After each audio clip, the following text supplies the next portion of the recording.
예, 온 국민의 관심이 쏠렸던 탄핵 심판 공판에서 박근혜 대통령 측의 대리인이 입을 열었습니다. 국민들이 듣기에는 참 헛웃음이 나오는 말들도 있었습니다. 하루 종일 상당히 논쟁을 뿌렸습니다. 하지만 대통령의 탄핵 심판 전략을 엿볼 수 있는 발언들이라는 생각도 들지요. 그 법정에 우리가 모두 참석할 수는 없었습니다. 녹음도 불가능했습니다. 그래서 어떻게 국민들께 이 소리를 좀 들려드리고 판단하실 수 있게 할까 고민을 하다가 저희가 그 법정에서 막 나오는 서석구 변호사, 대통령의 법률 대리인 서석구 변호사와 인터뷰를 했습니다. 예, 어렵게 인터뷰가 성사됐습니다. 어제의 발언의 당사자 서석구 변호사와의 재판 직후 인터뷰 지금부터 여러분 같이 들어보시죠. 서 변호사님 나와 계십니까?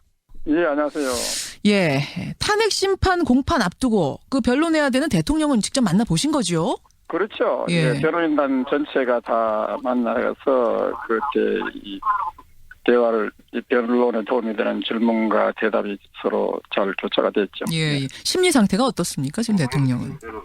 대통령께서는 그래도 비교적 차분하게 그리고 저희들 질문에 대해서 논리적인하고 또박또박 차분하고 또 원래 성격이 겸손하시잖아요. 그 기억력도 상당히 좋으셔가지고 예. 자세하게 저희들하고 대화를 나눴고 그래서 저희들 변론에 아주 대단히 도움이 되는 그런 유익한 그런 만남이었습니다. 아니 기억력이 좋으신데 근데 왜 그 세월호 날에 7시간은 잘 기억이 안 난다 그러시죠? 아니 그건 아니죠. 왜냐하면 세월호 7시간에 관해서는 청와대 홈페이지에 이미 공지가 됐고요. 예. 무슨 분초 단위로 안 나눴다더라 부르지.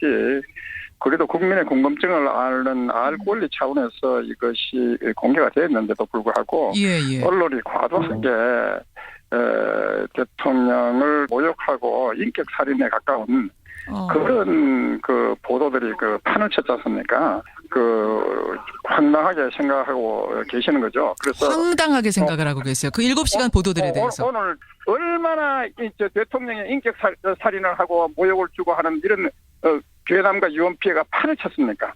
이런 식으로 진실을 호도하면 안 되는 거죠. 그래서 그 강화문에서 대규모 제가 하나하나 좀 질문 드리겠습니다. 대변인님. 제가 궁금한 것은 네.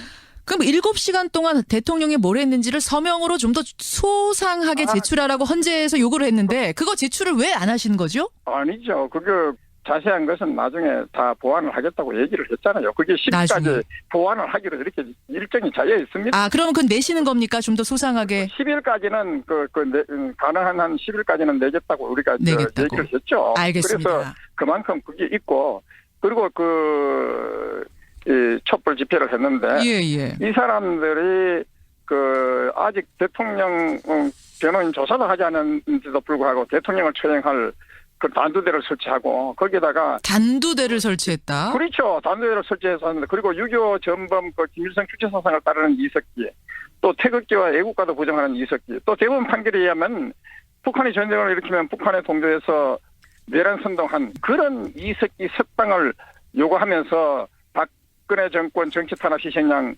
이석기를 석방하는 대형 조형물을 만들어가지고 그렇게 도심을 행진했지 않습니까? 자, 그러면 지금 촛불 민심 이야기로 이야기가 좀 넘어왔는데요, 변호사님. 이런 것들을 보더라도 예? 이런 것에 대해서 오늘 제가 그랬죠. 이런 촛불은 이거는 대한민국에 대한 사실상 선전포고다. 촛불이 선전포고라고 보세요? 아니 지금 그 이석기의 석방을 주장하는 건 그날 여러 가지 구호들이 다 나왔고 다양한 사람들이 자발적으로 나온 거니까 그중에 일부가 주장을 하는 것이지 거기 나온 촛불 민심 200만 명이 주장한 건 아니지 않습니까? 이적단체 범민련 남측 본부에 대해서 통일의 그날까지 범민련과 함께 투쟁하겠다. 북한식 통일하자는 거 아닙니까? 그러면 변호사님. 그래서 이런 민노총이 주도하는 이런 민중총궐기 그리고 사실상 대한민국에 대한 선전포고다. 왜냐? 어떻게 대통령을 아직 조사도 하지 않았는데 단두대를 설치하고 이석기 석방을 요구할 수 있습니까? 자, 예. 이런 민중총궐기는 사실상 대한민국에 대한 선전포고다. 제가 반론을 좀 하겠습니다. 제가 국민들 입장에서 반론을 좀 하겠습니다. 200만 명이 넘는 국민들이 자발적으로 모였는데 그중에는 여러 가지 다양한 색깔들이 있었고 그 일부가 이석기의 석방을 주장했는지 모르지만 이게 200만 촛불 민심의 대변인도 아니었고요. 아니죠. 미국 국방부가 그때 100만 그 광화문 집회할 때 미국 국방부가 인강유서를 찍어가지고 예. 국영국까지 포함해가 11만 3,374명이라고 공표했지 않습니까? 어떻게 그렇게 100만이라고 그냥 뻥튀기를 합니까? 11만 명을. 이렇게 언론이 선동을 하고 그리고 저 변호사님. 저 태극기 집회는 예. 촛불은 민심이고 뭐 태극기 집회는 반란입니까? 변호사님 이런 현장에 나가 보셨어요? 주말에 촛불 집회? 현장에 나가봤죠. 예. 태극기 집회에서 얼마나 많은 사람들이 태극기를 흔들었습니까? 아니 그 현장도 그 현장이지만 그리고요. 광화문 촛불 집회 현장 가보셨어요? 광화문 촛불 현장 예. 그 사람들 봤죠. 내가 안 갑니까? 이석기를 석방하는 대형 조형물을 하고 억울한 양심수라고 하는 그런 거 제가 봤죠. 이석기 석방하라는 플래카드는 민심입니까? 본 사람 별로 없고요. 저- 그 많은 인원이 어디서부터 어디까지 있는지 보셨을 텐데 그 인원이 아, 뻥튀기 된 거라고 보십니까? 제가 보신각 그 집회에서 100만 이상의 엄청난 인파가 국민들에게 널리 그 했는 거는 모릅니까? 알겠습니다. 이것이 태극기 민심입니다. 이제 우리 역사상 이 정도 규모의 민중 집회가 없었다는 것만은 아마 부정하지 않으실 테고요. 뿐만 아니라 탄핵에 대한 국민 여론조사 결과가 80%가 탄핵의 찬성이었고 대통령 지지도는 최저 4%까지 떨어졌습니다. 주신 분이 아닙니다. 이것을 민심이라고 생각 안 하세요? 대통령 지지도 4%, 탄핵 찬성 여론 80%가 민심이라고 보지 않으십니까? 아니, 그러면 이렇게 물어봅시다. 북한의 노동신문에 한국 최신실 사건을 폭로한 한국의 남조선 언론을 갖다가 예. 정의와 진리의 대변자, 치레의 선각자, 정의로운 행동이 나섰다. 음흠. 이건 도대체 뭡니까 그러면? 북한 말은 믿지 않습니다. 북한 말 믿으세요? 왜 북한 언론이 그렇게 남조선 언론을 극찬을 하겠습니까? 한국 언론을? 바로 이석기 석방 정치 탄압 희생양이라고 하기 때문에 북한이 그런 보도를 하게 된 거 아닙니까? 알겠습니다. 일단 입장 알겠고요. 또 다른 이야기 좀 해보죠. 변론의 쟁점이 워낙 많아서 제가 뭐 다 따져볼 수는 없습니다만 이런 말씀 또 하셨어요. 어떤 말씀인고 하니 탄핵 심판의 증거가 된 검찰의 공소장. 이건 검찰의 의견에 불과하다. 대통령을 조사도 않고 공범이라고는 해선 안 된다. 이건 무슨 그렇죠. 의미실까요? 아니 세상에 어느 민주국가에 대통령 조사도 하지 않고 변호인 조사도 하지 않고 공범자라고 이렇게 단죄하는 민주주의 국가가 세계 어느 나라에 있습니까? 근데 대통령이 조사받으러 안 나오지 않으셨습니까? 아니 대통령이 그때 예. 불과 2, 3일 여유를 주고 그때 출석하라고 했기 때문에 2, 3일 너무 촉박하니까 다음 주에 나가가 조사를 받겠다고 했는데도 불구하고 그냥 그대로 조사도 하지 않고 공범자로 단정했지 않습니까? 2, 3일이 촉박해서 다음 주까지 한 번 더 연기해서 기회를 드렸는데 그때도 안 나오셨는데요. 그리고 이거는 공범자라고 발표한 이 자체가 예. 적법 절차 위배되는 겁니다. 아니 그러니까 2, 3일 여유를 드렸는데 그게 촉박하다고 해서 한 주를 미뤘는데 왜 또 안 나오셨을까요? 기자님 얘기 들어봤어요. 예. 피의자에게는 무죄 주장을 할 수 있는 권리가 기원전 2700년 하무라비 법정에서도 인정되고 있는데 있죠. 대한민국 검찰은 그 수준에도 이르지 못하고 있다는 겁니다. 그리고 특검법이 뭡니까? 예. 특검법 정치적 중립성을 검사는 지키도록 돼 있어요. 예. 그런데 어떻게 됐습니까? 이번 특검법. 원래 종전 특검법은 정당은 후보 추천권이 없습니까? 왜?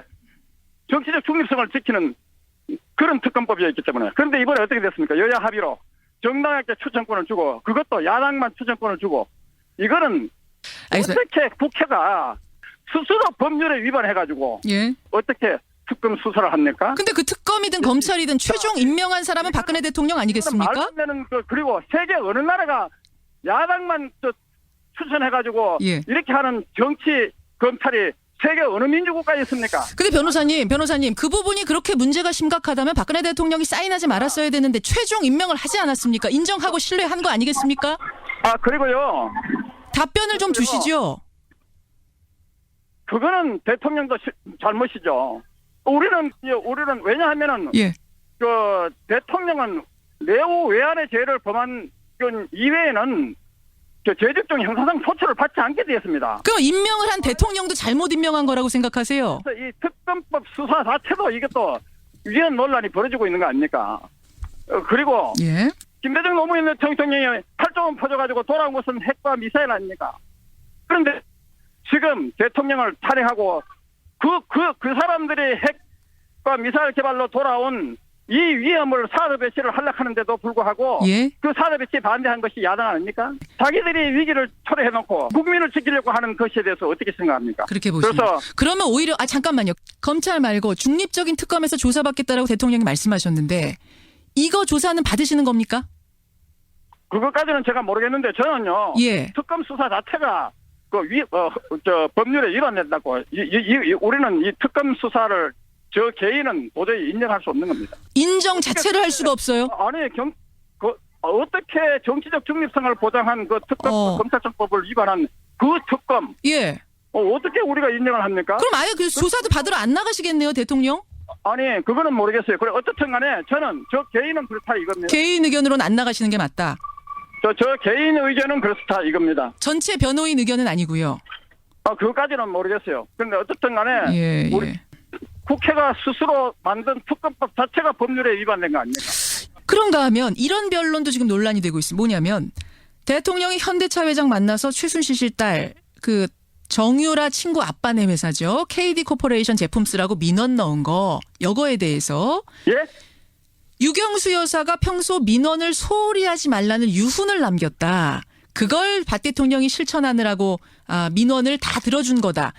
이거 좀 황당한 얘기 아닙니까? 그거는 그걸 거기다가 갖다 붙이는 건 말도 안 되는 겁니다. 오늘 변호사들이 하신 말씀이에요. 아니 최순실 사건은 예.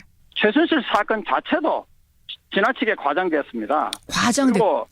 과장됐고 그것은 앞으로 이제 법리 공방에서 예. 확실히 밝혀질 것이고 그리고 어쨌든 대통령은 이런 뭐 민원 처리 때문에 최순실이가 들어간 게 아니고 사실 대통령이 고립무원에 빠져가지고 모든 사람들의 곁을 다 떠났고 배신했을 때 그래도 그 곁에서 최순실이만 남아가지고 돌봐줬습니다. 그래서 대통령께서 그 인정 때문에 그 사람하고 관계를 가졌고 우리가 대통령과 면담했을 때 대통령께서 했다. 내가 최순실에게 무슨 막강한 권력을 준 것처럼 그래서 국정을 농단한 것처럼 내가 그렇게 그걸 했다는 건 너무나 터무니없다 그렇게 얘기를 하셨는데 최순실 사건도 과장됐다고 보세요? 그 민원 넣어서 상당 부분 과장된 부분이 많다는 겁니다. 아니 그런데 그러니까 지금 여러 가지 한두 가지가 드러나는 게 아니라 최순실 씨의 딸의 말을 사준 삼성이라든지 KD 코퍼레이션으로부터 샤넬백을 받고 재벌에게 뭐 부탁을 하고 한두 가지가 아닌데 이게 다 아무것도 아니란 말입니까? JTBC 그거 있잖아요. 타블렛 PC. 예. 이것이 그 자세히 보면요. 이것이 최순실 것이 아니고요.